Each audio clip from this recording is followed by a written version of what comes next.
Plus two political സയൻസിന്റെ ആദ്യത്തെ പാഠമാണ് ദ കോൾഡ് വാർ എറ എന്ന് പറയുന്നത്. അപ്പോൾ കോൾഡ് വാർ എന്ന് പറയുന്നത് ചരിത്രത്തിലെ തന്നെ ഏറ്റവും ഇമ്പോർട്ടന്റ് ആയിട്ടുള്ള ഒരു ഏടാണ്. അതായത് ഇന്നത്തെ ഇന്റർനാഷണൽ റിലേഷൻസ് എന്ന് പറയുന്ന അരീനയിലെ രൂപീകരണത്തിന് ഏറ്റവും കൂടുതൽ സ്വാധീനം ചെലുത്തിയ ഒരു സംഭവങ്ങളിൽ ഒന്നാണ് കോൾഡ് വാർ എന്ന് പറയുന്നത്. അപ്പോൾ ഇന്നത്തെ നമ്മുടെ ക്ലാസ് എന്ന് പറയുന്നത് കോൾഡ് വാറിന്റെ വ്യത്യസ്തങ്ങളായ സംഭവങ്ങളെ കുറിച്ചും അതിനെ നോക്കിക്കാണുന്ന വ്യത്യസ്ത ലെൻസുകളെ കുറിച്ചും നിങ്ങളെ ഇൻട്രൊഡ്യൂസ് ചെയ്യാനാണ്. അപ്പോൾ നിങ്ങൾ ഇതിന് ശേഷം ചെയ്യേണ്ടത്, ഈ വീഡിയോ എന്ന് പറയുന്നത് നിങ്ങൾക്ക് കോൺസെപ്റ്റുകൾ മനസ്സിലാക്കാനുള്ള ഒരു ഉപാധി മാത്രമാണ്. അതിനുശേഷം ടെക്സ്റ്റ് ബുക്ക് നന്നായി വായിക്കുന്നത് കൊണ്ട് തന്നെ നിങ്ങൾക്ക് ദ കോൾഡ് വാർ എന്ന് പറയുന്ന ഇമ്പോർട്ടന്റ് ആയിട്ടുള്ള ഹിസ്റ്ററിയിലെ ഒരു ഏടിനെ കുറിച്ച് മനസ്സിലാക്കാൻ പറ്റുന്നതാണ്. നമുക്ക് പാഠത്തിലേക്ക് കടക്കാം. നിങ്ങളുടെ സൗകര്യത്തിന് വേണ്ടിയിട്ട് ഞാൻ ഈ ചാപ്റ്ററിന് മുമ്പായിട്ട് ഒരു ബ്രഷപ്പ് പോലെ, നിങ്ങൾ മുമ്പ് ഹിസ്റ്ററിയിൽ പഠിച്ച കാര്യങ്ങൾ ഒരു ബ്രഷപ്പ് പോലെ മാറ്റിയിട്ടുണ്ട്. ഒന്ന് പ്രീ കോൾഡ് വാർ എറ, അതായത് കോൾഡ് വാറിന് മുന്നുള്ള സംഭവങ്ങൾ, ഏകദേശം 1648 ശേഷമുള്ള സംഭവ വികാസങ്ങളെ വളരെ ചുരുക്കിയിട്ടാണ് പറഞ്ഞിരിക്കുന്നത്. പിന്നെ the emergence of power blocs, അങ്ങനെയുള്ള ഒരു രണ്ടാമത്തെ ഭാഗവും, പിന്നെ the cold war and Cuban missile crisis. ഈ മൂന്ന് ഭാഗങ്ങളാണ് ഇന്നത്തെ ഈ വീഡിയോയിൽ കവർ ചെയ്യുന്നത്.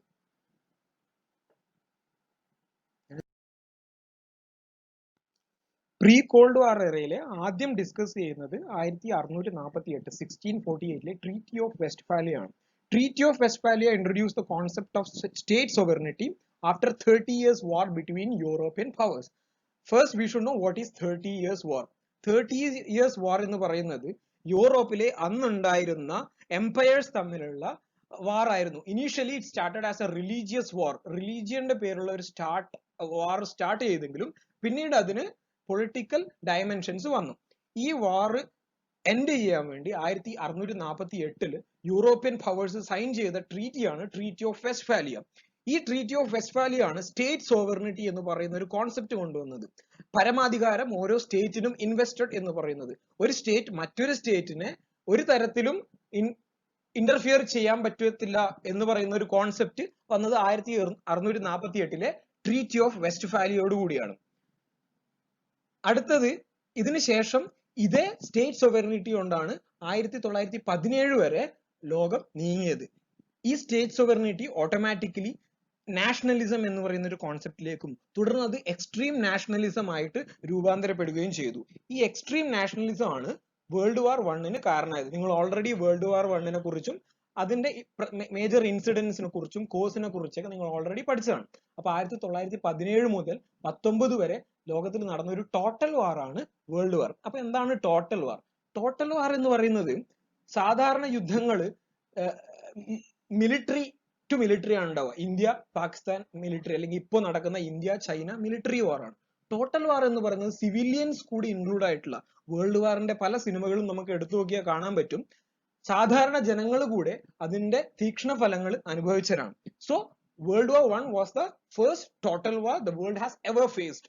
സെക്കൻഡ് എന്ന് പറയുന്നത് അതിനുശേഷം വേൾഡ് വാറിന്റെ അനന്തരഫലമായിട്ട് ഇതിന്റെ എക്കണോമിക് ഡിപ്രഷൻ അനുഭവിക്കാൻ തുടങ്ങുന്നതിന് മുമ്പ് തന്നെ 1919 വേൾഡ് വാർ എൻഡ് ചെയ്യാൻ വേണ്ടിയിട്ട് ട്രീറ്റി ഓഫ് വേഴ്സൈൽസ് എന്ന് പറയുന്നത് പാരീസിലെ, ഫ്രാൻസിലെ ഒരു സ്ഥലമാണ്. അവിടുത്തെ മിറർ ഓഫ് ഹാൾ എന്ന് പറയുന്ന സ്ഥലത്ത് വെച്ച് എല്ലാ രാജ്യങ്ങളും കൂടെ ട്രീറ്റി സൈൻ ചെയ്യുകയും അവിടെ നിന്ന് വുഡ്രോ വിൽസൺ, അപ്പോഴത്തെ അമേരിക്കൻ പ്രസിഡന്റ് ആയിരുന്ന വുഡ്രോ വിൽസന്റെ 14 ചാർട്ടർ പ്രകാരം ലീഗ് ഓഫ് നേഷൻ 1919 ഫോം ചെയ്യുന്നതായിരുന്നു. ഇതൊക്കെ നിങ്ങൾ പഠിച്ചതാണ്, അതുകൊണ്ടാണ് ഞാൻ കൂടുതൽ എക്സ്പ്ലനേഷനിലേക്ക് നീങ്ങാത്തത്. അപ്പോ അതിനുശേഷം 1929 ലോകം ഒരു ഗ്രേറ്റ് എക്കണോമിക് ഡിപ്രഷനും ഫേസ് ചെയ്യുകയാണ്. അതിനെക്കുറിച്ചെല്ലാം നിങ്ങൾക്ക് അറിയാവുന്നതാണ്. അതായത് ഈ യുദ്ധം എങ്ങനെയാണ് ഒരു രാജ്യത്തെ ബാധിക്കുന്നതെന്നും എക്കണോമിക് ഡിപ്രഷൻ എന്താണ് എക്കണോമിക് ഡിപ്രഷൻ എന്നെല്ലാം നിങ്ങൾ പഠിക്കുന്നതാണ്. അപ്പോൾ ഒരു വലിയ യുദ്ധം, അതിനുശേഷമുള്ള ഒരു ട്രീറ്റി, പിന്നെ ഒരു ലീഗ് ഓഫ് നേഷൻ എന്ന് പറയുന്ന ഒരു ഫോർമേഷൻ, അതിനുശേഷമുള്ള എക്കണോമിക് ഡിപ്രഷൻ, പിന്നെ അതിനുശേഷം ലീഗ് ഓഫ് നേഷന്റെ ഫെയിലിയർ എന്ന് പറയുന്നത് തുടങ്ങുന്ന 1939 സ്റ്റാർട്ട് ചെയ്യുന്ന second world war. Second world war started in 1939 and almost ended by 1945. അപ്പൊ സെക്കൻഡ് വേൾഡ് വാറിലെ ഓരോ ഇൻസിഡൻസും 1 by 1 ആയിട്ട് നിങ്ങൾ ഹിസ്റ്ററി ക്ലാസ്സുകളിലും പൊളിറ്റിക്കൽ സയൻസ് ക്ലാസ്സുകളിലും പഠിച്ചതാണ്. അപ്പൊ ഇത്ര വരെ പ്രീ കോൾഡ് വാർ എന്ന് പറയുന്ന ഒരു അന്തരീക്ഷമാണ് ഞാൻ ഇൻട്രൊഡ്യൂസ് ചെയ്തത്. ട്രീറ്റി ഓഫ് വെസ്റ്റ്ഫാലിയ എന്ന് പറയുന്ന സ്റ്റേറ്റ് സോവറിനിറ്റി ഇൻട്രൊഡ്യൂസ് ചെയ്ത ഒരു ട്രീറ്റി 1648. അതിനുശേഷം വേൾഡ് വാർ 1 1917 മുതൽ 1919 വരെയുള്ള വേൾഡ് വാർ 1, അതിനുശേഷമുള്ള treaty of Versailles which ended world war 1, പിന്നെ formation of league of nations. League of nation എന്ന് പറയുന്ന ഒരു ആദ്യത്തെ ഒരു ഇന്റർനാഷണൽ ഓർഗനൈസേഷൻ ആണ്. പിന്നെ 1929 ദ ഗ്രേറ്റ് എക്കണോമിക് ഡിപ്രഷൻ, അതിന് തുടർന്ന് ഉണ്ടായിട്ടുള്ള 1939 ടു 1945 വരെയുള്ള വേൾഡ് വാർ 2. ഇവിടെ വരെയാണ് നിങ്ങൾ ഇതിനു മുമ്പ് പഠിച്ചത്. ഇനി എന്താണ് പൊളാരിറ്റി എന്ന് പറയുന്നതും പ്രീ കോൾഡ് വാർ എറയിലെ പൊളാരിറ്റി എന്തായിരുന്നെന്നും കോൾഡ് വാറിലേക്ക് നമ്മൾ ഇൻട്രൊഡ്യൂസ് ചെയ്യപ്പെടുന്നത് ഇങ്ങനെയാണ്. അത് അടുത്ത സ്ലൈഡിൽ നമുക്ക് നോക്കാവുന്നതാണ്. സോ എന്താണ് പൊളാരിറ്റി? മലയാളത്തിൽ ധ്രുവങ്ങൾ എന്നാണ് പൊളാരിറ്റിക്ക് അർത്ഥം വരുന്നത്. സോ ആദ്യം തന്നെ ഞാൻ ഈ പൊളാരിറ്റി കണ്ടീഷൻ പറഞ്ഞിട്ട് ഇതിന്റെ ഡെഫിനിഷനിലേക്ക് പോവാം.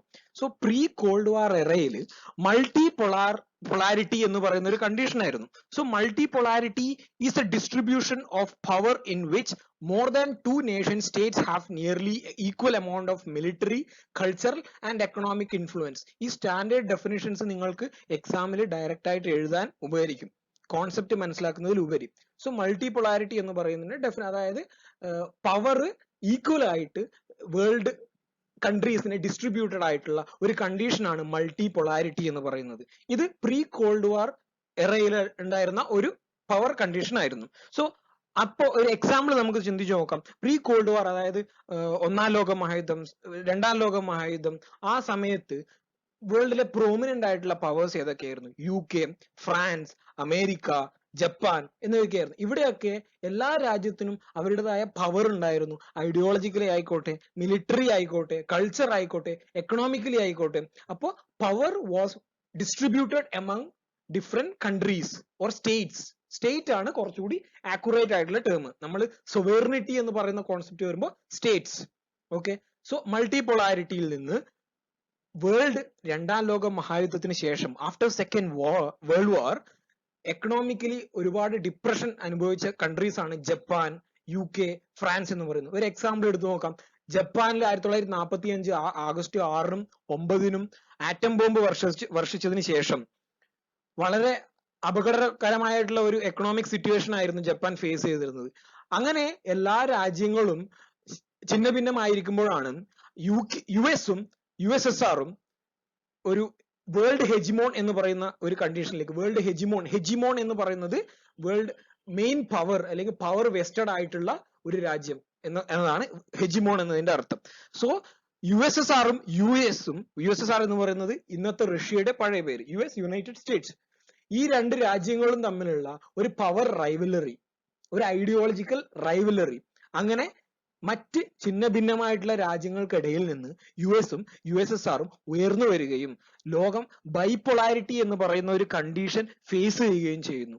ഈ ബൈപൊളാരിറ്റി എങ്ങനെ ഡിഫൈൻ ചെയ്യും? Bipolarity can be defined as a system of world order in which the majority of global economic, military and cultural influence is held between two states. അപ്പോൾ ഡിഫറൻസ് ഈ രണ്ട് ഡെഫിനിഷനിലൂടെ നിങ്ങൾക്ക് മനസ്സിലാക്കാവുന്നതാണ്. സി, മൾട്ടിപ്പൊളാരിറ്റി എന്ന് പറയുമ്പോൾ മോർ ദാൻ ടു നേഷൻ സ്റ്റേറ്റുകൾ തമ്മിൽ പവർ ഡിസ്ട്രിബ്യൂട്ടഡ് ആവുകയും ബൈപൊളാരിറ്റി എന്ന് പറയുന്നത് രണ്ട് രാജ്യങ്ങൾ തമ്മിൽ. ഇപ്പോൾ കോൾഡ് വാറിന്റെ സമയത്ത് നമ്മൾ ചിന്തിച്ചു നോക്കുകയാണെങ്കിൽ USSR-ഉം US-ഉം തമ്മിലുള്ള ആ പവർ റൈവലറിയാണ്, അല്ലെങ്കിൽ ആ ഒരു കണ്ടീഷനെയാണ് നമ്മൾ ബൈപൊളാരിറ്റി എന്ന് വിളിക്കുന്നത്. സോ നമുക്ക് അടുത്ത ചാപ്റ്ററിൽ എമർജൻസ് ഓഫ് ഈ ബൈപൊളാരിറ്റി അല്ലെങ്കിൽ എമർജൻസ് ഓഫ് പവർ ബ്ലോക്സ്, US-ഉം USSR-ഉം എമർജൻസ് എങ്ങനെയാണെന്ന് നമുക്ക് വിശദമായിട്ട് ചെക്ക് ചെയ്യാം.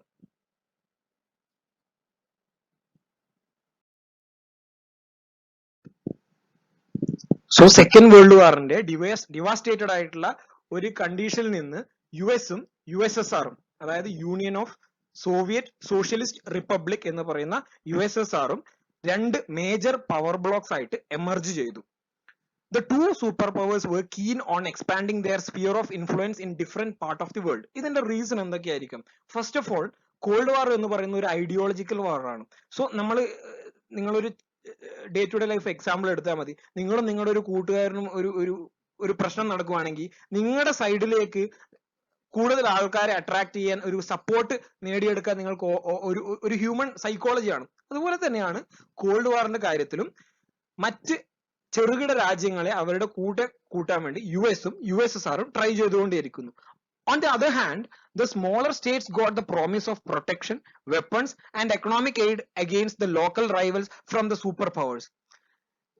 Smaller states, other smaller state ആയിരുന്നവരും ഇവര്, അതായത് യുഎസും USSRും അവരെ ഇൻഫ്ലുവൻസ് ചെയ്തിരുന്നപ്പോൾ അവര് പല രീതിയിലും ബെനിഫിറ്റഡ് ആയിരുന്നു. ഇവിടെ പറഞ്ഞതുപോലെ പ്രൊട്ടക്ഷൻ, അതായത് സെക്യൂരിറ്റി, വെപ്പൺസ്, എക്കണോമിക് എയ്ഡ്, അത്തരത്തിലുള്ള പല ബെനിഫിറ്റ്സും ഈ പവർ ബ്ലോക്സിൽ നിന്ന് ഈ സ്മോളർ സ്റ്റേറ്റ്സിന് കിട്ടിയിരുന്നു. ഇതിന്റെ ഡീറ്റെയിൽഡ് ആയിട്ടുള്ള എക്സ്പ്ലനേഷൻ വരുന്ന സ്ലൈഡിൽ നിങ്ങൾക്ക് കിട്ടുന്നതാണ്. അപ്പോ ഈ രണ്ട് വെസ്റ്റേൺ അലയൻസ് അല്ലെങ്കിൽ ഈസ്റ്റേൺ അലയൻസ് എന്ന് പറയുന്നത് ക്ലിയർ ആയിട്ടുള്ള ഫോർമേഷൻ, ഒരു എമർജൻസ് ഓഫ് പവർ ബ്ലോക്സ് നമുക്ക് കാണിച്ചു തരുന്നതാണ്. Western alliance, western Europe countries വിത്ത് US, വെസ്റ്റേൺ യൂറോപ്യൻ കൺട്രീസ്, അതായത് ജർമ്മനിയിൽ നിന്നാണ് ഏകദേശം ഈ ഒരു ലൈൻ വരുന്നത്. ബെർലിൻ രണ്ട് വിഭാഗമായിട്ട് തിരിഞ്ഞിട്ട് വെസ്റ്റേൺ സൈഡ്, അതായത് വെസ്റ്റ് ജർമ്മനി മുതൽ ഇങ്ങോട്ടുള്ള എല്ലാ യൂറോപ്യൻ പവേഴ്സും യുഎസിന്റെ കൂടെയും, ഈസ്റ്റ് ജർമ്മനി മുതൽ അങ്ങോട്ടുള്ള USSRനെ കേന്ദ്രീകരിച്ചിട്ടുള്ള പവേഴ്സ് ആയിട്ടും, പിന്നീട് the cold war and Cuban missile crisis. നിങ്ങളുടെ എക്സാം പോയിന്റ് ഓഫ് വ്യൂവിൽ ഏറ്റവും ഇമ്പോർട്ടന്റ് ആയിട്ടുള്ള ഒരു ഭാഗമാണിത്. കണ്ടിന്യൂസ്ലി റിപ്പീറ്റഡ് ആയിട്ട് ക്വസ്റ്റ്യൻ ചോദിച്ചിട്ടുള്ള ഒരു ഭാഗം കൂടിയാണിത്. സോ എന്താണ് കോൾഡ് വാർ എന്ന് ഞാൻ പല രീതികളിൽ മുമ്പേ പറഞ്ഞെങ്കിലും നമുക്കൊരു ഡെഫിനിഷൻ വൈസ് എന്താണ് കോൾഡ് വാർ എന്ന് നോക്കാം. First let's talk about polarity.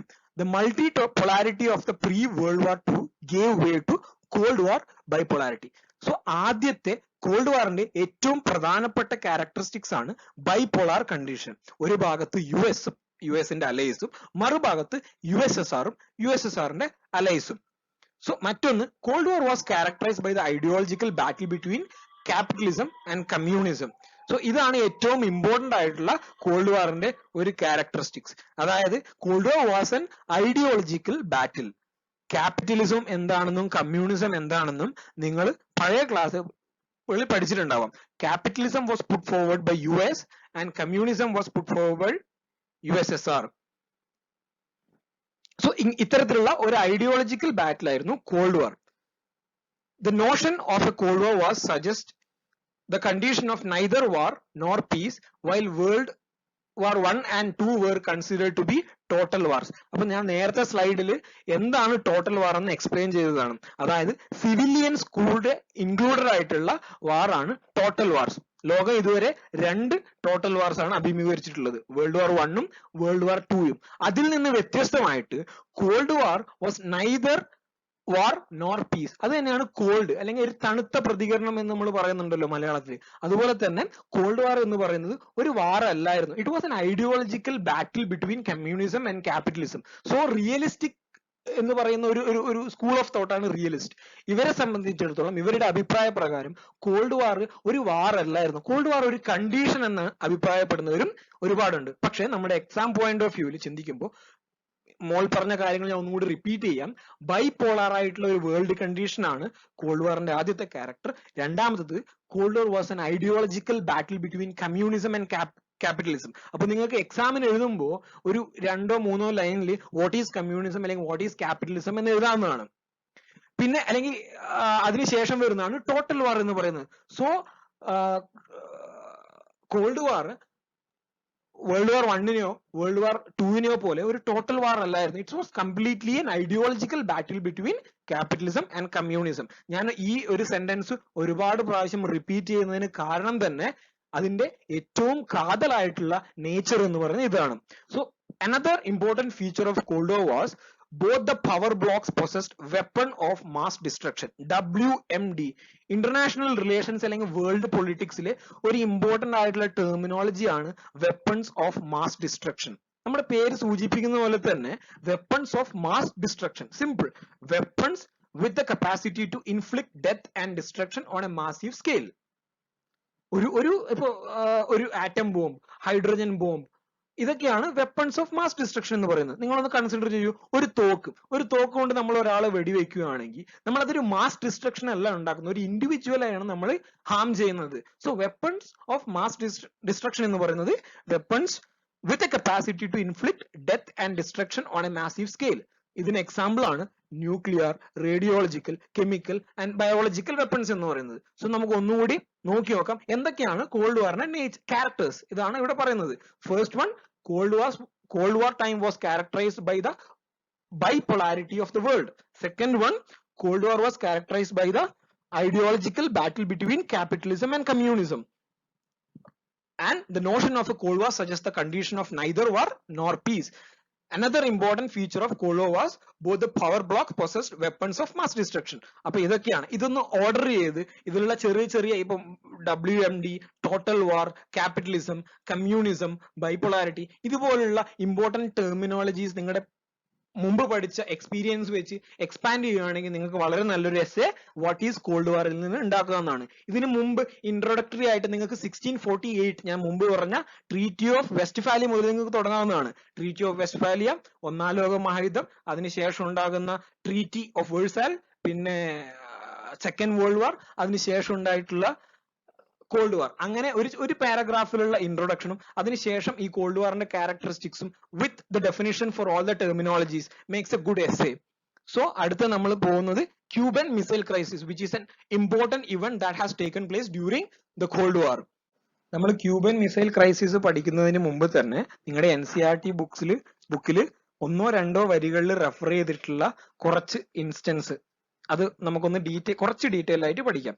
ആദ്യമായിട്ടുള്ളത് Truman doctrine ആണ്, പിന്നെ formation of NATO, SEATO and CENTO, പിന്നെ Korean war, formation of Warsaw pact, Vietnam war, അതിനുശേഷമാണ് ക്യൂബൻ മിസൈൽ ക്രൈസിസ്. ഈ ക്യൂബൻ മിസൈൽ ക്രൈസിസ് എന്ന് പറയുന്നത് ഒരു എസ്സേ ചോദിക്കാൻ സാധ്യതയുള്ള ഒരു ക്വസ്റ്റ്യൻ ആണ്. സോ ഈ ചിത്രം നിങ്ങളുടെ NCERT ടെക്സ്റ്റ് ബുക്കിൽ നിന്ന് തന്നെ എടുത്തതാണ്.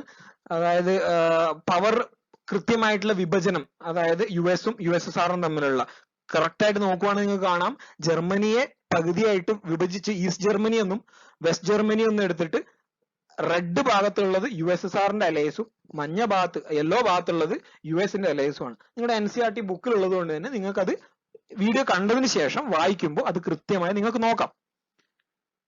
പിന്നെ കൊറിയൻ വാറും വിയറ്റ്നാം വാറും അത്രയധികം ഇമ്പോർട്ടന്റ് ഇല്ല, ടെക്സ്റ്റ് ബുക്ക് സംബന്ധിച്ചിടത്തോളം അത്രയധികം ഇമ്പോർട്ടന്റ് ഇല്ലാത്തത് കൊണ്ട് തന്നെ ഞങ്ങൾ ഒരു പ്രത്യേകം സ്ലൈഡ് ഉണ്ടാക്കിയിട്ടില്ല. പക്ഷെ അത് മനസ്സിലാക്കുന്നതിന് മുമ്പ് നിങ്ങൾ അറിയണം what is A proxy war. A proxy war is an armed conflict between two states or non-state actors which act on the instigation or behalf of other parties that are not directly involved in the hostilities. So വളരെ simple ആയിട്ടുള്ള ഒരു concept ആണ്. നമ്മൾ ഒരു day to day ലൈഫിൽ ചിന്തിക്കുകയാണെങ്കിൽ നമ്മൾ രണ്ടാൾക്കാർ തമ്മിലുള്ള ഒരു പ്രശ്നം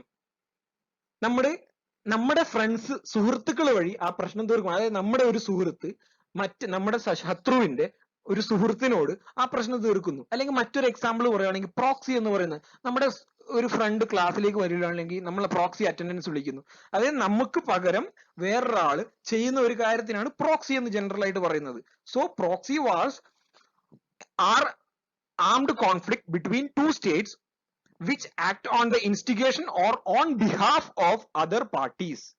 അപ്പൊ അത്രേ ഉള്ളൂ കോൺസെപ്റ്റ്. അപ്പൊ ഈ കോൾഡ് വാറിന്റെ കോൺസെപ്റ്റില് കൊറിയൻ വാറും വിയറ്റ്നാം വാറും എങ്ങനെ വന്നു നോക്കാം. സോ ഈ കോൾഡ് വാർ എങ്ങനെ ഏഷ്യയിൽ എക്സ്പാൻഡ് ചെയ്തു എന്നുള്ളതിന് ആൻസർ കൂടിയാണ് ഈ കൊറിയൻ വാറും വിയറ്റ്നാം വാറും. 1950 മുതൽ 1953 വരെ നടന്ന വാറാണ് കൊറിയൻ വാർ. ഇന്ന് നമുക്ക് കൊറിയ രണ്ടായിട്ട് അറിയാം, നോർത്ത് കൊറിയയും സൗത്ത് കൊറിയയും. സോ അന്ന് ഈ നോർത്ത് കൊറിയ എന്ന് പറയുന്നത് ചൈനയുടെയും USSR-ന്റെയും അലയായിരുന്നു. സോ നിങ്ങൾക്കറിയാം നോർത്ത് കൊറിയ ഒരു കമ്മ്യൂണിസ്റ്റ് ഐഡിയോളജി ഉള്ള ഒരു രാജ്യമാണ് ഇപ്പോഴും. സൗത്ത് കൊറിയ എന്ന് പറയുന്നത് US-ന്റെയും മറ്റ് വെസ്റ്റേൺ അലയൻസിന്റെയും കൂടെ ഉണ്ടായിരുന്ന ഒരു രാജ്യമാണ്. അപ്പോൾ ഇവര് നോർത്ത് കൊറിയയും സൗത്ത് കൊറിയയും തമ്മിലുള്ള അതിർത്തി തർക്കങ്ങളിൽ ഓട്ടോമാറ്റിക്കലി ഒരു പ്രോക്സി വാർ എന്ന നിലയിൽ USSR-ഉം US-ഉം ഇടപെടുകയും, അതായത് ഒരു കൃത്യമായി ഡീറ്റെയിൽ ആയിട്ട് പറയുകയാണെങ്കിൽ നോർത്ത് കൊറിയയും സൗത്ത് കൊറിയയും തമ്മിലുള്ള ഒരു പ്രശ്നം, അതിലേക്ക് നോർത്ത് കൊറിയയുടെ ഭാഗത്തേക്ക് USSR-ഉം ചൈനയും ചേർന്നിട്ട് സൗത്ത് കൊറിയയുടെ ഭാഗത്ത് US-ഉം ചേർന്നിട്ട് അതൊരു വലിയ തോതിലുള്ള യുദ്ധമായി മാറുകയും ചെയ്തു. പിന്നെയുള്ളതാണ് Vietnam war which happened between 1964 and 1975.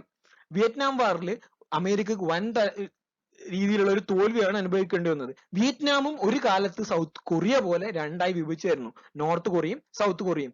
Korea പോലെ തന്നെ നോർത്ത് കൊറിയയുടെ അലയൻസ് ആയിരുന്നു USSR-ഉം ചൈനയും, സൗത്ത് കൊറിയയുടെ അലയൻസ് ആയിരുന്നു US-ഉം. ഇവിടെ കൊറിയൻ വാറിന് വിപരീതമായിട്ട് US-ന് തോൽവിയാണ് അനുഭവിക്കേണ്ടിരുന്നത്. സോ കൊറിയൻ വാറും വിയറ്റ്നാം വാറും കോൾഡ് വാറിന്റെ ഒരു ഭാഗമായിരുന്നു. അതൊരു പ്രോക്സി വാർ ആയിരുന്നു. കോൾഡ് വാർ ഏഷ്യയിൽ എക്സ്പാൻഡ് ചെയ്തതിന് ഒരു എക്സാമ്പിൾ ആയിരുന്നു. ആ വർഷവും ചെറിയ തരത്തിലുള്ള ഈ എക്സ്പ്ലനേഷനും നിങ്ങളുടെ essay റൈറ്റിംഗിൽ ഉപകരിക്കും. സോ അടുത്ത സ്ലൈഡിലേക്ക് നമുക്ക് പോവാം. സോ കഴിഞ്ഞ സ്ലൈഡുകളിൽ കോൾഡ് വാറിന്റെ ജനറൽ ക്യാരക്ടറിസ്റ്റിക്സ് ആണ് നമ്മൾ പരിശോധിച്ചത്. ഇപ്പോൾ നമ്മൾ തുടങ്ങുന്നത് കോൾഡ് വാറിലെ പ്രധാന സംഭവങ്ങളാണ്. അപ്പൊ കോൾഡ് വാർ ഏകദേശം സ്റ്റാർട്ട് ചെയ്തെന്ന് കരുതപ്പെടുന്നത് 1947 അമേരിക്കയിൽ ഉണ്ടാക്കിയ ഒരു ഡോക്ട്രൈൻ ആണ്. ട്രൂമാൻ ഡോക്ട്രൈൻ എന്നാണ്. ട്രൂമാനെ നിങ്ങൾക്ക് പരിചയമുണ്ടാവും. Truman was one of the American president Harry S Truman. So Harry S Truman ഉണ്ടാക്കിയ ഒരു ഡോക്ട്രൈൻ ആണ് Truman Doctrine. The Truman Doctrine was an American foreign policy whose stated purpose was to contain Soviet geopolitical expansion during the Cold War. ഈ explanation ഇടയിൽ വരുന്ന ചെറിയ ചെറിയ terms like foreign policy, doctrine, ഇതുപോലുള്ള കാര്യങ്ങൾ ഞാൻ എക്സ്പ്ലെയിൻ ചെയ്യാതിരിക്കുന്നതാണ്. അങ്ങനെയുള്ള സംശയം നിങ്ങൾക്ക് വരുവാണെങ്കിൽ ഞങ്ങളുടെ കമന്റ് ബോക്സിൽ നിങ്ങൾക്ക് ഇടാവുന്നതാണ്.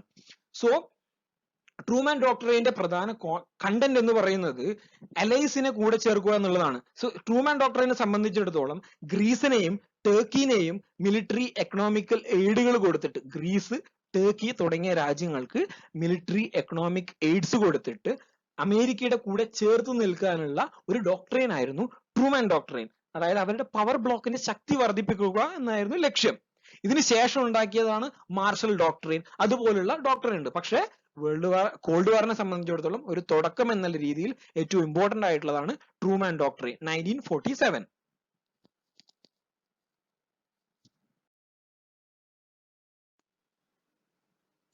സോ ട്രൂമാൻ ഡോക്ട്രൈൻ കഴിഞ്ഞു കഴിഞ്ഞാൽ അതിന്റെ തന്നെ ചുവട് പിടിച്ചിട്ട് നടന്ന മറ്റൊരു പ്രധാനപ്പെട്ട സംഭവമാണ് ഫോർമേഷൻ ഓഫ് നേറ്റോ. സീറ്റോയും സെന്റോയും അത്ര ഇമ്പോർട്ടന്റ് അല്ലെങ്കിലും ഒന്ന് ഡിസ്കസ് ചെയ്ത് കളയാം. സോ 1949 മാർഷൽ ലോയുടെയും ട്രൂമാൻ ഡോക്ടറിന്റെയും ഒരു കണ്ടന്റ് ഉപയോഗിച്ചിട്ട് US അലയൻസ് രൂപീകരിച്ച ഒരു സംഘടനയാണ് NATO. The North Atlantic Treaty Organization, also called North Atlantic Alliance, is an intergovernmental military alliance between 30 North American and European countries. അതായത് US-നോട് ചേർന്നുള്ള രാജ്യങ്ങൾക്കൊക്കെ അല്ലെങ്കിൽ US-നോട് കൂറുള്ള ഐഡിയോളജിക്കലി കൂറുള്ള രാജ്യങ്ങൾക്കൊക്കെ മിലിറ്ററി, എക്കണോമിക് ആ തരത്തിലുള്ള എയ്ഡ് കൊടുക്കാനുള്ള മെയിൻ ആയിട്ട് മിലിറ്ററി ആയിരുന്നു. അതായത് ഇവരുടെ നേറ്റോയുടെ മെയിൻ കോൺസെപ്റ്റ് എന്ന് പറയുന്നത് ഒരു രാജ്യത്തിനെ, തങ്ങളുടെ കൂടെയുള്ള ഒരു രാജ്യത്തിനെ അറ്റാക്ക് ചെയ്യുകയാണെങ്കിൽ അപ്പൊ തന്നെ അതിനെ ഡിഫെൻഡ് ചെയ്യാൻ എല്ലാവരും സന്നദ്ധരാകുക എന്നുള്ളതായിരുന്നു. സോ അതിന് സീറ്റോയും സെന്റോയും അത്ര ഇമ്പോർട്ടന്റ് അല്ല.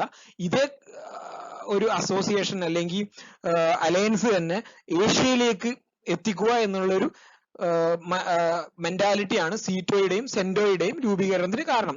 പാകിസ്ഥാനും ടർക്കിയും ഒക്കെ, ഇറാഖും ഇറാനും ഒക്കെ ഈ ഫോർമേഷന്റെ ഭാഗമായിരുന്നു. പക്ഷെ ഇന്ത്യ അപ്പോഴും സീറ്റോയുടെയോ സെന്റോയുടെയോ ഭാഗം ആയിട്ടില്ല. ഇതിന്റെ പൊളിറ്റിക്സ് നമുക്ക് പിന്നീട് ഡിസ്കസ് ചെയ്യാവുന്നതാണ്, ഫോർമേഷൻ ഓഫ് നോൺ അലൈൻമെന്റ് മൂവ്മെന്റും. ഓക്കെ, സോ ഇതിൽ പ്രധാനമായിട്ട് നിങ്ങൾക്ക് പഠിക്കാനുള്ളത് നേറ്റോ ആണ്. 1949 ആണ് ഫോർമേഷൻ. നേറ്റോ എന്ന് പറയുന്നത് ഒരു നോർത്ത് അറ്റ്ലാന്റിക് ട്രീറ്റി ഓർഗനൈസേഷൻ ആണ്, മിലിറ്ററി എയ്ഡ് ആണ്. സോ നമ്മൾ നേറ്റോ എന്താണെന്ന് ഡിസ്കസ് ചെയ്തു. വളരെ ഇമ്പോർട്ടന്റ് ആയിട്ടുള്ള ഒരു ഭാഗമാണ് NATO.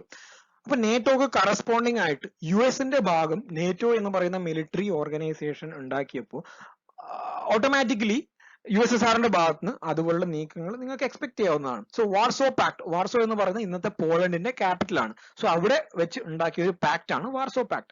Warsaw treaty organization, WTO, world trade organization അല്ല, WTO അന്ന് ഉണ്ടായിരുന്ന Warsaw treaty organization or the treaty of friendship, cooperation and mutual assistance, commonly known as Warsaw Pact. It was a collective defense treaty signed in Warsaw, Poland, between the Soviet Union and 7 other Eastern Bloc Socialist Republic. ഇതില് അൾജീരിയ, അതുപോലെ eastern Germany, Poland, Hungary, ഇതുപോലുള്ള 7 രാജ്യങ്ങളാണ് including USSR ഉണ്ടായിരുന്നത്. So 1955 മെയ്യിലാണ് Warsaw pact sign ചെയ്യുന്നത്. അപ്പോ നിങ്ങളുടെ NCERT-യിലെ chapter തുടങ്ങുന്നത് തന്നെ 1962 കോൾഡ് വാറിലെ ഏറ്റവും ടെൻസ്ഡും ഇമ്പോർട്ടന്റ് ആയിട്ടുള്ള ഒരു ഇൻസിഡന്റ് വെച്ചാണ്, അതായത് ക്യൂബൻ മിസൈൽ ക്രൈസിസ് ആണ്. നമുക്ക് അത് എന്താണെന്ന് നോക്കാം. എക്സാം പോയിന്റ് ഓഫ് വ്യൂല് ഏറ്റവും ഇമ്പോർട്ടന്റ് ആയിട്ടുള്ള ഒരു ഭാഗം കൂടിയാണിത്. In April 1961 the leaders of the Union of Soviet Socialist Republic, അതായത് USSR, were worried that the United States of America would invade communist ruled Cuba and overthrow Fidel Castro. Cuba നിങ്ങൾക്ക് അറിയാം, Cuba അമേരിക്കയുടെ വളരെ അടുത്ത്, geographically വളരെ അടുത്ത് സ്ഥിതി ചെയ്യുന്ന ഒരു കരീബിയൻ ഐലൻഡ് ആണ്. സോ ക്യാപിറ്റലിസ്റ്റ് ഐഡിയോളജിയിലുള്ള പവർ ബ്ലോക്ക് ആയിട്ടുള്ള അമേരിക്കയുടെ അടുത്ത് കമ്മ്യൂണിസ്റ്റ് ഐഡിയോളജി ഉള്ള ഒരു ക്യൂബ ഉള്ളത് എന്തുകൊണ്ടും ഫിഡൽ കാസ്ട്രോയുടെ ഭരണത്തിലുള്ള ക്യൂബക്ക് ഒരു വെല്ലുവിളിയായിരുന്നു. അത് സ്വാഭാവികമായിട്ടും സോവിയറ്റ് യൂണിയൻ, അന്നത്തെ സോവിയറ്റ് യൂണിയനും ഭയപ്പെടുത്തി. Cuba was an ally of the Soviet Union and received both diplomatic and financial aid from it. അപ്പോ ഇതായിരുന്നു ഒരു ബാക്ക്ഗ്രൗണ്ട് കണ്ടീഷൻ ക്യൂബൻ മിസൈൽ ക്രൈസിസിന്റെ. ഇതിലുള്ള ഒരു ടെൻസ്ഡ് ആയിട്ടുള്ള ഒരു കണ്ടീഷൻ ആയിരുന്നു. അതായത് ഏത് സമയത്തും അമേരിക്ക ക്യൂബനെ ഇൻവേഡ് ചെയ്യാം, ഫിഡൽ കാസ്ട്രോന്റെ അണ്ടറിലുള്ള ക്യൂബനെ ഏത് സമയത്തും ഇൻവേഡ് ചെയ്യാം എന്നുള്ള ഒരു ധാരണ USSRനെ എന്ത് ചെയ്യിപ്പിച്ചു. അന്നേരത്തെ USSRന്റെ പ്രീമിയർ ആയിരുന്നു നികിത ക്രുഷ്ചേവ്.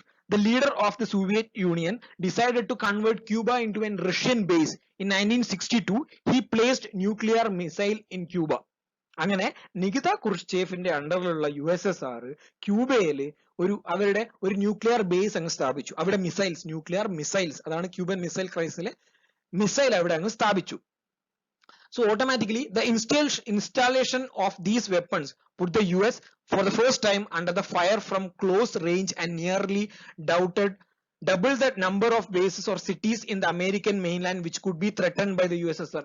നിങ്ങൾ മാപ്പ് എടുത്ത് നോക്കാം ക്യൂബയും അമേരിക്കയും. സോ ക്യൂബയില് ഈ ഒരു റഷ്യയുടെ ഒരു അന്നത്തെ ഒരു സിറ്റുവേഷനിൽ റഷ്യയുടെ ഒരു മിസൈൽ സെന്റർ എന്ന് പറയുന്ന ക്യൂബയിൽ ഇൻസ്റ്റാൾ ചെയ്യുമ്പോൾ അത് അമേരിക്കക്ക് എത്രത്തോളം ത്രെറ്റ്ഫുൾ ആയിരുന്നു നിങ്ങൾക്ക് മാപ്പ് എടുത്ത് നോക്കാം ജിയോഗ്രഫിക്കലി. സോ തീർച്ചയായിട്ടും ഇത് അമേരിക്കയിലെ വളരെയധികം ജോൺ എഫ് കെന്നഡിയുടെ പ്രസിഡൻഷ്യലിലുള്ള അമേരിക്കനെ വളരെയധികം ടെൻഷനിൽ ഉണ്ടാക്കി. സോ ഈ ഒരു കണ്ടീഷനിൽ അമേരിക്കക്ക് എന്ത് ചെയ്യാം? അമേരിക്ക USSRനെ ബ്ലോക്ക് ചെയ്യാൻ അല്ലെങ്കിൽ സെയിം രീതിയിൽ ഭയപ്പെടുത്താൻ തന്നെ ടർക്കിയിലും അതുപോലുള്ള USSRന്റെ ക്യൂബയിലേക്കുള്ള റൂട്ടിലെല്ലാം ഇതേപോലുള്ള മിസൈൽസ് സ്ഥാപിക്കാൻ തുടങ്ങി. ടർക്കി അമേരിക്കയുടെ ഒരു അലയായിരുന്നല്ലോ. സോ ഇതൊരു ക്രൈസിസ്, ഒരു മിസൈൽ ക്രൈസിസിലേക്ക് ഉണ്ടാക്കി. നിങ്ങളൊന്ന് ചിന്തിച്ചു നോക്കാം, അങ്ങോട്ടും ഇങ്ങോട്ടും രണ്ടാൾ തോക്ക് ചൂണ്ടി നിൽക്കുന്ന ഒരു അവസ്ഥയാണിത്. Nuclear weapon of mass destruction ആണ് ഞാൻ നേരത്തെ പറഞ്ഞതുപോലെ. സോ അതായത് എങ്ങാനും USSR ഒരു മിസൈൽ അമേരിക്കയിൽ വിടുവാണെങ്കിലോ അമേരിക്ക ഒരു മിസൈൽ ടർക്കിയിൽ നിന്ന് USSRലേക്ക് വിടുവാണെങ്കിലോ ഒരു മാസ് ഡിസ്ട്രക്ഷൻ ആണ് ഉണ്ടാകാൻ പോകുന്നത്. ഇത് വളരെയധികം ടെൻഷൻ ആയിട്ടുള്ള ഒരു കണ്ടീഷനിൽ വേൾഡ് വാറിന് ശേഷം വേൾഡ് ഇത്രയധികം ടെൻസ്ഡ് ആയിരുന്ന ഒരു കണ്ടീഷൻ ഇല്ലെന്ന് തന്നെ നമുക്ക് പറയാം. 1962 ക്യൂബൻ മിസൈൽ ക്രൈസിസ് എന്ന് പറയുന്നത്. അതായത് ഞാൻ നേരത്തെ പറഞ്ഞതുപോലെ ന്യൂക്ലിയർ വെപ്പൺസ് ആണ് ഉപയോഗിക്കുന്നത്, ആറ്റോമിക് ബോംബ്സ് ആണ് ഉപയോഗിക്കുന്നത്. സോ ഇതിലെ ഇമ്പോർട്ടന്റ് ആയിട്ടുള്ള മെയിൻ ടെർമിനോളജീസ് നമുക്ക് നോക്കാം. Brinkmanship, the practice of trying to achieve an advantageous outcome by pushing dangerous event to the brink of active conflict. ഇപ്പൊ നിങ്ങൾ കണ്ടു തന്നെയാണ് ബ്രിങ്ക്മാൻഷിപ്പ് എന്ന് പറയുന്നത്.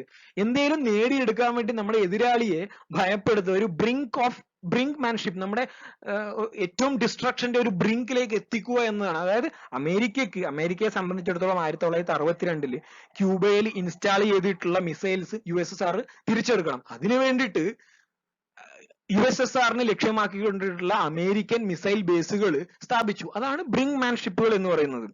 സോ ഇന്റർനാഷണൽ റിലേഷൻസിനെ സംബന്ധിച്ചിടത്തോളം ഏറ്റവും ഇമ്പോർട്ടന്റ് ആയിട്ടുള്ള ഒരു കോൺസെപ്റ്റ് ആണ് മ്യൂച്വലി അഷോർഡ് ഡിസ്ട്രക്ഷൻ അഥവാ മാഡ് എന്ന് പറയുന്നത്. ഒരു തരത്തിൽ മാഡ് തന്നെയാണ്. ഈ കണ്ടീഷനാണ് മാഡ് അല്ലെങ്കിൽ മ്യൂച്വലി അഷോർഡ് ഡിസ്ട്രക്ഷൻ എക്സ്പ്ലെയിൻ ചെയ്യാൻ വേണ്ടിയിട്ട് വേൾഡ് പൊളിറ്റിക്സിലെ ഏറ്റവും ബെസ്റ്റ് ആയിട്ടുള്ള കണ്ടീഷനും. A condition in which a nuclear attack by either state would only ensure its own destruction as both possess an invulnerable second strike capacity. നിങ്ങൾ നോക്കും, ക്യൂബയിൽ install ചെയ്തിട്ടുള്ള USSRന്റെ മിസൈലുകൾ അല്ലെങ്കിൽ ടർക്കിയിൽ ഇൻസ്റ്റാൾ ചെയ്തിട്ടുള്ള US-ന്റെ മിസൈലുകൾ, ഈ രണ്ടവസ്ഥ എന്ന് പറഞ്ഞ ഈ ചിത്രത്തിൽ കാണുന്ന പോലെയാണ്.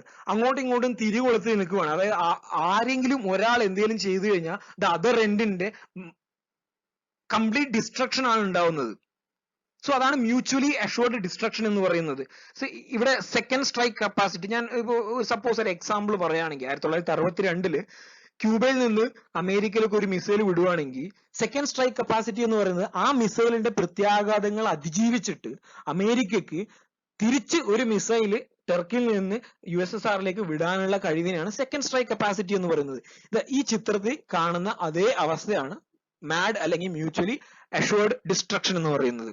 സോ ഇതാണ് ക്യൂബൻ മിസൈൽ ക്രൈസിസിൽ ആക്ച്വലി സംഭവിച്ചത്. അപ്പോൾ ഒന്ന് ബ്രീഫ് ആയിട്ട് പറയുവാണെങ്കിൽ 1962 കോൾഡ് വാറിനോടനുബന്ധിച്ച് നടന്ന ഒരു സംഭവമാണ് ക്യൂബൻ മിസൈൽ ക്രൈസിസ്. ഇത് സംഭവിച്ചത് എന്താണെന്ന് വെച്ച് കഴിഞ്ഞാൽ ഫിഡൽ കാസ്ട്രോന്റെ റിജിമിൽ ഉണ്ടായിരുന്ന ക്യൂബയെ അമേരിക്ക ഇൻവേഡ് ചെയ്യുമോ എന്നുള്ള USSRന്റെ പേടിയാണ് USSRനെ ക്യൂബയിൽ ഒരു മിസൈൽ ബേസ് ഇൻസ്റ്റാൾ ചെയ്യാൻ പ്രകോപിച്ചത്. നികിത ക്രുഷ്ചേവ് എന്ന് പറയുന്ന ഒരു വ്യക്തിയായിരുന്നു അന്ന് USSRന്റെ പ്രീമിയർ.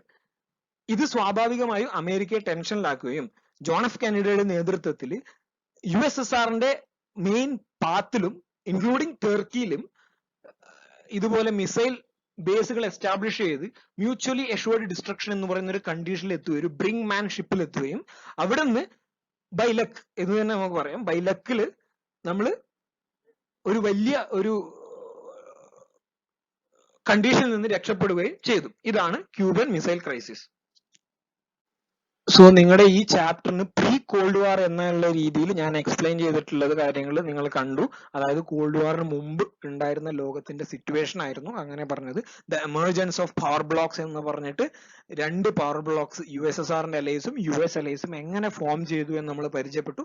അതിനുശേഷം ദ കോൾഡ് വാറിലെ പ്രധാന സംഭവങ്ങൾ ട്രൂമാൻ ഡോക്ട്രിൻ, കൊറിയൻ വാർ, അതുപോലുള്ള ക്യൂബൻ മിസൈൽ ക്രൈസിസ് വരെയുള്ള പ്രധാന സംഭവങ്ങളും നമ്മൾ പരിചയപ്പെട്ടു. ഇതിൽ നിങ്ങൾ പ്രധാനപ്പെട്ട് കൂടുതൽ പഠിക്കേണ്ടത് കോൾഡ് വാർ എന്താണെന്നുള്ളതിന്റെ ഒരു ജനറൽ എസ്സേ, അതിന് നിങ്ങൾ ഇത് മുഴുവൻ നന്നായി പഠിക്കേണ്ടതാണ്. അതിനുശേഷം ക്യൂബൻ മിസൈൽ ക്രൈസിസ് എന്ന് പറയുന്നത് വളരെ ഇമ്പോർട്ടന്റ് ആയിട്ടുള്ള ഒരു ഭാഗമാണ്. അപ്പോൾ നല്ലൊരു ഇൻട്രൊഡക്ഷനും അതിനുശേഷം ഒരു ക്യൂബൻ മിസൈൽ ക്രൈസിസ് എന്താണെന്ന് പറയുന്നൊരു ഇതും അതില് മ്യൂച്വലി അഷ്വേർഡ് ഡിസ്ട്രക്ഷൻ, ബ്രിങ് മാൻഷിപ്പ് എന്നുള്ള പറയുന്ന ടെർമിനോളജീസിന്റെ ഒക്കെ യൂസ് ഒക്കെ വളരെ നിങ്ങൾക്ക് ഉപകാരം ചെയ്യും. സോ ഇനി നമ്മൾ അടുത്ത വീഡിയോയിൽ എക്സ്പ്ലെയിൻ ചെയ്യാൻ പോകുന്ന ഭാഗങ്ങൾ challenges to bipolarity and non alignment movement. നമ്മൾ നേരത്തെ പറഞ്ഞു സെൻഡോ സീറ്റോ, നമ്മൾ നാറ്റോ എക്സ്പ്ലെയിൻ ചെയ്തതിനു ശേഷം സെൻഡോയും സീറ്റോയും, അതിനുശേഷം സെൻഡോയും സീറ്റോയും ഇന്ത്യ ജോയിൻ ചെയ്തില്ല, ഇന്ത്യ വേറൊരു പോളിസിയാണ് എടുത്തത്, അതാണ് നോൺ അലൈൻമെന്റ് മൂവ്മെന്റ്. അങ്ങനെ ഈ ഒരു സിറ്റുവേഷനിലേക്ക് ഒരു ബൈപോളാരിറ്റി എങ്ങനെ ചാലഞ്ച്ഡ് ആയി, നോൺ അലൈൻമെന്റ് മൂവ്മെന്റ് എന്താണ്, ഫോൾ ഓഫ് ബെർലിൻ വാൾ എന്താണെന്ന് നേരത്തെ ഞാൻ പറഞ്ഞു. അതായത് കൃത്യമായി പറയുകയാണെങ്കിൽ ഈ ഒരു പവർ ഡിവിഷൻ നടന്നത് ബെർലിനിലൂടെ ആയിരുന്നു. ഈസ്റ്റ് ജർമ്മനി വെസ്റ്റ് ജർമ്മനി US-ന്റെ കൂടെയും ഈസ്റ്റ് ജർമ്മനി USSRന്റെ കൂടെയും. അപ്പൊ അന്ന് ഉണ്ടാക്കിയ വാളാണ് വാൾ ഓഫ് ബെർലിൻ എന്ന് പറയുന്നത്. അന്നത്തെ ബ്രിട്ടീഷ് പ്രധാനമന്ത്രി വിൻസ്റ്റൺ ചർച്ചിൽ അഭിപ്രായപ്പെടുകയുണ്ടായി അയൺ വാൾ ഹാസ് റോസൺ എന്നൊക്കെ. സോ അതാണ് ഈ ചാപ്റ്ററിന്റെ എൻഡ്. സോ ഈ വീഡിയോ എന്ന് പറയുന്നത് എനിക്കറിയാം ഒരു എക്സാം എഴുതാനോ ഒരു എസ്സേ എഴുതാനോ ഒന്നും ഈ വീഡിയോ കൊണ്ട് മാത്രമാവുന്നില്ല. ഈ വീഡിയോ എന്ന് പറയുന്നത് കോൺസെപ്റ്റിലേക്ക് എന്താണ് കോൾഡ് വാർ എന്നും എന്താണ് ക്യൂബൻ മിസൈൽ ക്രൈസിസ് എന്നും ഓരോ ഇൻസിഡന്റിനെ കുറിച്ചും എന്താണ് സംഭവം എന്നുള്ള ഒരു രൂപരേഖ നിങ്ങൾക്ക് തരുമെന്ന് മാത്രമാണ് ചെയ്യുന്നത്. അതുപോലെ പ്രധാനപ്പെട്ട ടെർമിനോളജീസും ഇമ്പോർട്ടന്റ് ആയിട്ട് നിങ്ങൾക്ക് ഉപയോഗിക്കേണ്ടതായിട്ടുള്ള ടെർമിനോളജീസും ഈ വീഡിയോ കണ്ടതിന് ശേഷം നിങ്ങൾ ഒന്ന് NCERT നോക്കുവാണെങ്കിൽ നിങ്ങൾക്ക് ഒരു ക്ലിയർ ഐഡിയ കിട്ടുമായിരിക്കും. NCERTയിൽ ഇവർ അല്ലെങ്കിൽ ഓതേഴ്സ് ഉപയോഗിച്ചിരിക്കുന്ന രീതി എന്ന് പറയുന്നത് കുറച്ച് വ്യത്യസ്തമാണ്. അവർ സ്റ്റാർട്ട് ചെയ്യുന്നത് ക്യൂബൻ മിസൈൽ ക്രൈസിസ് എന്നും പിന്നെ emergence of world power blocks എന്ന രീതിയിലേക്ക് നിങ്ങൾക്ക് ഏത് രീതിയിലും അത് അപ്രോച്ച് ചെയ്യാവുന്നതാണ്. സോ ഈ പറഞ്ഞ ഏതെങ്കിലും കോൺസെപ്റ്റിലോ അല്ലെങ്കിൽ എന്തെങ്കിലും ഡൗട്ട്സോ കമന്റോ എന്തെങ്കിലും നിങ്ങൾക്ക് പറയാനുണ്ടെങ്കിൽ താഴെ കമന്റ് ബോക്സിൽ ഇടാവുന്നതാണ്. ലൈക്ക് ചെയ്യുക, വീഡിയോ ഷെയർ ചെയ്യുക, സബ്സ്ക്രൈബ് ചെയ്യുക. Thank you.